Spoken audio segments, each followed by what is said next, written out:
Hello students, आज हम कक्षा 5वीं के हिंदी विषय हिंदी व्याकरण के विषय में पाठ 1 है भाषा व्याकरण और लिपि। इसके मैंने आपको पहले वीडियो भेजी थी इसके लेसन की, वो अपने ध्यानपूर्वक देख ली होगी। आज हम इसके अभ्यास के question answer, filling the blanks, सही गलत ये करेंगे बेटा। तो आप एक बार इस वीडियो को देखिए। सबसे पहले आ रहे हैं हमारे प्रश्न उत्तर। तो पहला प्रश्न है हमारा, भाषा किसे कहते हैं? भाषा के दोनों रूपों का वर्णन कीजिए। बेटा मैंने पहले वीडियो में आपको अच्छी तरह से बता दिया था भाषा के बारे में कि भाषा वह साधन है जिसके द्वारा हम मनुष्य अपने विचारों को और भावों को दूसरों के सामने प्रकट करते हैं और दूसरों के भावों और विचारों को समझते हैं। उसे क्या बोलेंगे बेटा? भाषा कहेंगे। तो देखते हैं मैंने क्या लिखा है। भाषा वह साधन है जिसके द्वारा मनुष्य अपने विचारों को दूसरों के सामने प्रकट कर सकता है और दूसरों के विचारों को जान जा सकता है, यानी समझ सकता है। तो उसे क्या कहेंगे बेटा? हम भाषा कहेंगे। भाषा के दोनों रूपों का वर्णन कीजिए। भाषा के दो रूप होते हैं बेटा, एक होता है लिखित और एक दूसरा होता है मौखिक। यानी मौखिक भाषा और लिखित भाषा, ये कौन से हैं? भाषा के दो रूप है। मौखिक यानी मुख द्वारा यानी बोलकर, और लिखित यानी लिखकर। तो बेटा पहला है हमारा मौखिक भाषा। मौखिक भाषा कौन सी है? बोलकर। जैसे कि मैं आपको बता रही हूँ, आपको लेसन करवा रही हूँ, क्वेश्चन आंसर करवा रही हूँ, बोलकर करवा रही हूँ ना, मौखिक द्वारा करवा रही हूँ। तो ये कौन सी भाषा होगी? मौखिक भाषा। इसका एक बार ये परिभाषा देखेंगे हम। जब हम अपने भावों को बोलकर दूसरों के सामने प्रकट करते हैं तथा सुनकर दूसरों के भावों को समझते हैं, उसे मौखिक भाषा कहते हैं। बेटा मैंने पहले कह दिया, मौखिक यानी मुख द्वारा, यानी जो हम बोलकर यानी मुख द्वारा बोलकर दूसरों के सामने प्रकट करते हैं और दूसरे हमारे सामने बोलकर प्रकट करते हैं और हम सुनते हैं, उसे क्या बोलेंगे? मौखिक भाषा। इसकी उदाहरण है बेटा रेडियो सुनना। आप देखो रेडियो है, वो लिखित रूप में तो आएगा नहीं, उसमें हम कुछ नहीं देख सकते, हम सिर्फ सुन सकते हैं। और जो अंदर है यानी रेडियो में जो प्रसारण कर रहा है आदमी, वो बोलकर हमें अपनी बात समझाता है। तो ये क्या है? रेडियो सुनना, संगीत सुनना, भाषण देना या सुनना। यह क्या हो गया बेटा हमारे मौखिक भाषा के एग्जाम्पल। अगर हम और भी कह सकें, जैसे कि आप खेलने के लिए जा रहे हो तो अपने दोस्तों के साथ बातचीत कर रहे हो, वो क्या है? मौखिक भाषा का उदाहरण। टेलीफोन है, टेलीफोन द्वारा बातचीत कर रहे हो, वो क्या है? मौखिक भाषा का उदाहरण। आगे देखो बेटा, सेकंड नंबर पे हमारा है लिखित भाषा। यानी दो रूप है, पहला मौखिक बता दिया, अब मैं बता रही हूँ आपको लिखित भाषा। लिखित भाषा कौन सी होती है? लिखकर, यानी हम अपने भावों को लिखकर दूसरों के सामने प्रकट करते हैं और वो पढ़कर समझता है, उसे क्या बोलेंगे? लिखित भाषा। देखते हैं बेटा इसका परिभाषा। जब हम अपने भावों को लिखकर दूसरों के सामने प्रकट करते हैं और पढ़कर दूसरों के भावों को समझते हैं, उसे क्या बोलेंगे बेटा? लिखित भाषा। इसके उदाहरण लिख कर देंगे, जैसे कि पत्र लिखना। पत्र अगर हमारा कोई संबंधी है, हमारा कोई दोस्त है, बहुत दूर है, जैसे कि हम जहाँ पे हैं उससे काफ़ी दूर है, तो हम पत्र लिख के उसके पास भेजेंगे, अपने भावों को प्रकट करेंगे। फिर है हमारा ईमेल लिखना, यानी हम फ़ोन द्वारा या फिर अपने कंप्यूटर द्वारा ईमेल भेजते हैं, वो लिखकर भेजते हैं। ठीक है, पत्र लिखना हो गया। कविता, कहानी लिखना, कविता और कहानी लिखना। संदेश भेजते हैं, हम मैसेज भेजते हैं अपने दोस्तों के पास, कैसे भेजते हैं? लिखकर भेजते हैं। ये भी कौन सा रूप हो गया? लिखित रूप हो गया बेटा। अगला है हमारा सेकंड क्वेश्चन, बोली किसे कहते हैं? किन्हीं 3 बोलियों के नाम लिखिए।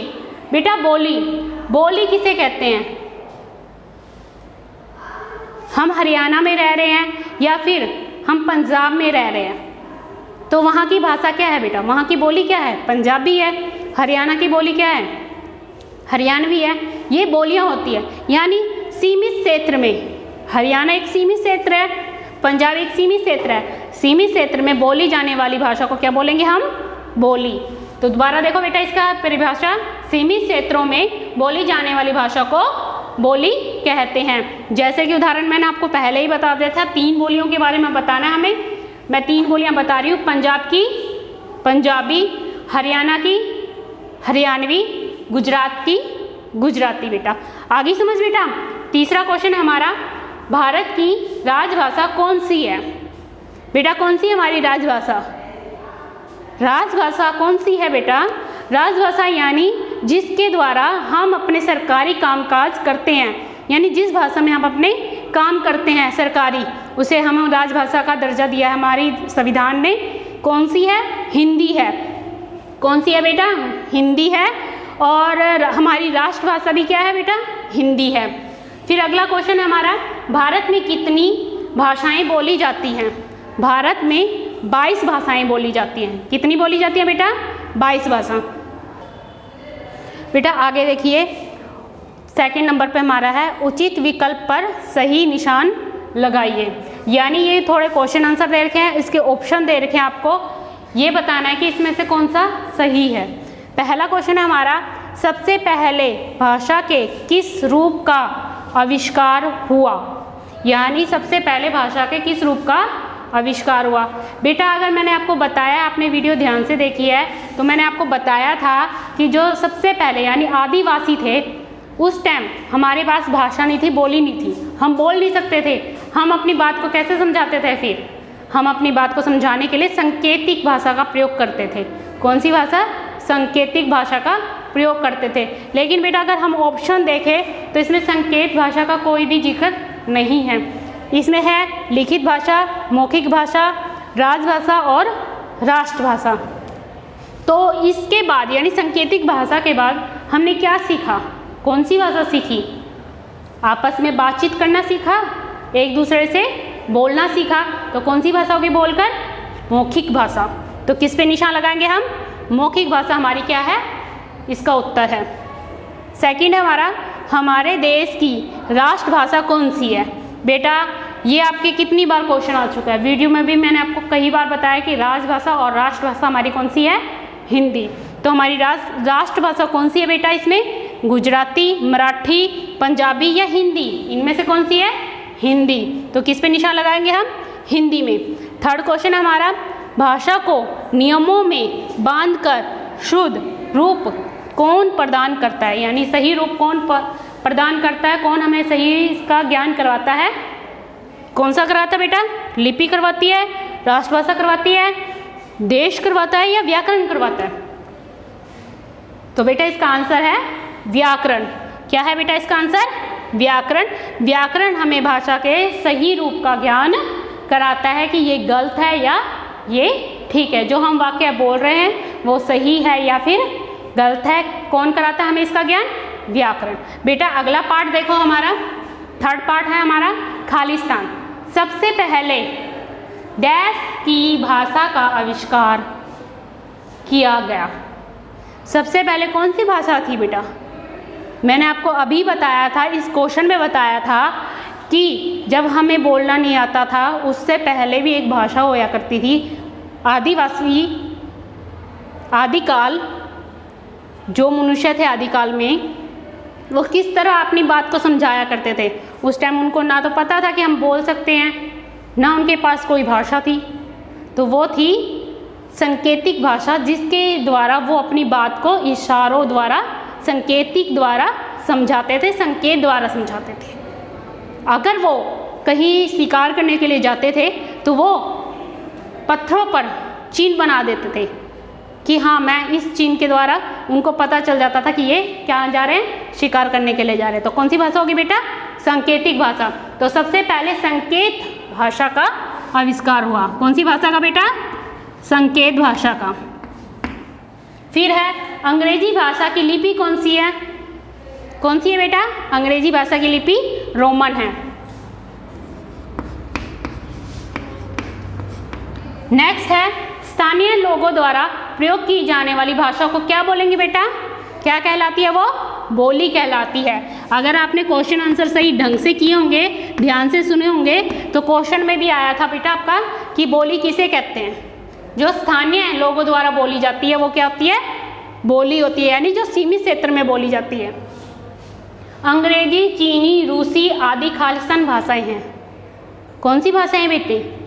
देश की या विदेशी? विदेशी भाषाएं हैं। कौन सी है?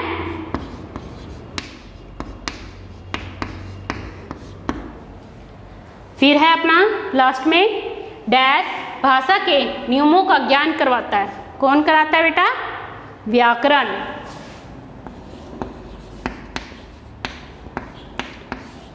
व्याकरण भाषा के नियमों का ज्ञान करवाता है। आगे देखो बेटा, हमारा चौथा है क्वेश्चन, सही व गलत का निशान लगाना हमने, यानी हमें ये बताना है कि कौन सा ठीक है कौन सा गलत है। बेटा सबसे पहला क्वेश्चन है हमारा, सभी भाषाओं की लिपि एक होती है? दोबारा से सुन लो बेटा, सभी भाषाओं की लिपि एक होती है? क्या है बेटा इसका आंसर? गलत है इसका आंसर। अब ये देखो, हिंदी की लिपि क्या है? देवनागरिक है। अंग्रेजी की रोमन है। उर्दू की फारसी है। तो अलग अलग है ना बेटा, तो इसका आंसर क्या आएगा? गलत आएगा। कहानी पढ़ना और लिखना लिखित भाषा का उदाहरण है। लिखना लिखित भाषा, तो ठीक है या गलत है बेटा? ठीक है इसका आंसर। अगला है बेटा, भारत की राष्ट्रभाषा अंग्रेजी है? भारत की राष्ट्रभाषा अंग्रेजी है बेटा? नहीं, कौन सी है? हिंदी। इसका आंसर क्या आएगा बेटा? गलत। क्या आएगा बेटा? गलत, क्योंकि हमारी राष्ट्रभाषा कौन सी है? हिंदी है। जो अंग्रेजी है वो कौन सी भाषा है? अंतर्राष्ट्रीय भाषा है, यानी हर राष्ट्र में बोली जाती है, वो अंतर्राष्ट्रीय भाषा है, और हमारी राष्ट्रभाषा है वो है हिंदी। तो इसका आंसर क्या आएगा बेटा? गलत। 14 सितंबर का दिन हिंदी दिवस के रूप में मनाया जाता है बेटा। जो 14 सितंबर का दिन होता है वो हम किस रूप में मनाते हैं? हिंदी दिवस के रूप में मनाते हैं। मैंने बताया था ना, तो इसका आंसर क्या है? ठीक। फिर नेक्स्ट है हमारा, किसी भी भाषा को बोलने की विधि लिपि कहलाती है। किसी भी भाषा को बोलने की बोलने की विधि लिपि कहलाती है बेटा। क्या है इसका आंसर? गलत है बेटा, क्योंकि लिपि क्या है? लिखने का ढंग बताती है हमें। ठीक है बेटा, ये हो गए हमारे सारे ठीक गलत। थैंक यू बेटा।